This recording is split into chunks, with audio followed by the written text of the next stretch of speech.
美国媒体拦载网站曝光了百万警察数据库，揭开中共在东突厥散触目惊心、无处不在的监控的细节。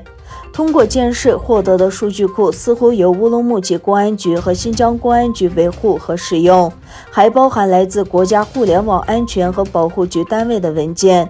数据库的主要组成部分之一是收集来自社区稳定会议的大量会议记录。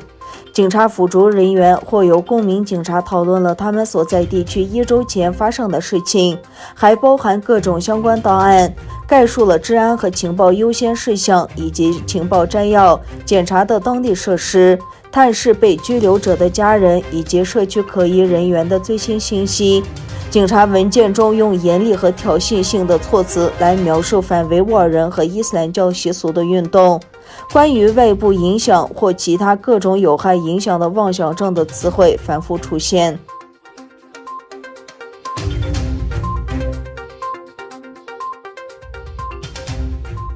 土耳其新成立的未来党主席前总理阿赫迈德·达乌提欧鲁走访慰问土耳其肯尼亚维吾尔社区。据报道，达乌提欧鲁于1月28日会见维吾尔社区代表，并听取了他们的要求。他表示，未来党一直关注和支持维吾尔人的斗争，将继续这样做。他还提醒自己在担任外交部期间曾2次访问东突厥散。他说，我们不会忘记我们是撰写突厥语大词典的马赫穆迪·喀什噶尔的子孙，我们不会忘记喀什、吐鲁番、和田和乌鲁木齐都是我们的故乡。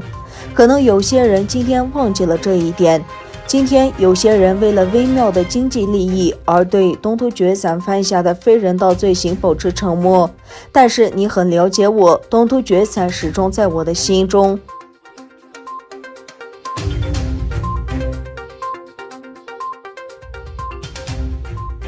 台湾空军1月31日发布消息指，解放军5架战机进入台湾西南防空识别区。据悉，一架美军侦察机当天也现踪台周边空域，这也是自去年9月以来，台湾国防部首次公布美机动态。据台湾国防部即时军事动态消息专栏显示，周日稍早有解放军战机进入台湾西南防空识别区。对此，台空军派遣空中巡逻兵力应对、广播驱离、防空飞弹追踪监控。此外，同时也有一架美军侦察机现踪周边空域，也是台军方首度针对美机行踪进行披露，但未公布路径。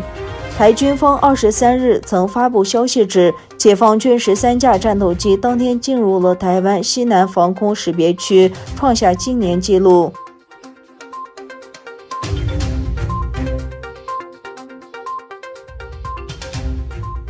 在中国调查新冠病毒起源的世卫组织考察团周日参观了武汉的华南海鲜市场和白沙洲市场。据报道，世界卫生组织的调查团专家于周日前往武汉华南海鲜市场进行了考察。1年多前最早报告的新冠肺炎疫情都与该市场有关。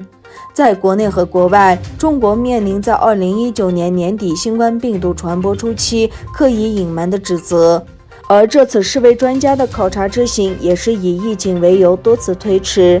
世卫组织在之前就已经淡化了外界对找到新冠病毒源头的期望。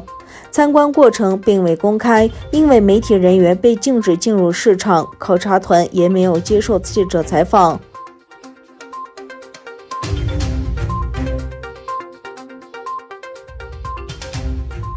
特朗普政府在任期结束之前，将小米等9家中国企业列入与中国军方有联系的黑名单中。小米集团表示，相关决定存在程序不公与事实认定错误，已在法院起诉美国国防部和财政部。中国智能手机制造商小米周日表示，已经于美国时间1月29日在哥伦比亚特区法院起诉美国国防部和美国财政部。小米公司的诉讼公告还指出，美国国防部和财政部将小米公司列入中国军方公司的决定存在程序不公与事实认定错误，要求法院宣告该决定违法并撤销这一决定。1月中旬，在特朗普政府任期临近结束时，华盛顿将9家公司新增到国防部判定为与中国军方有联系的名单中。这些被加入黑名单的企业将受到新美国投资禁令约束。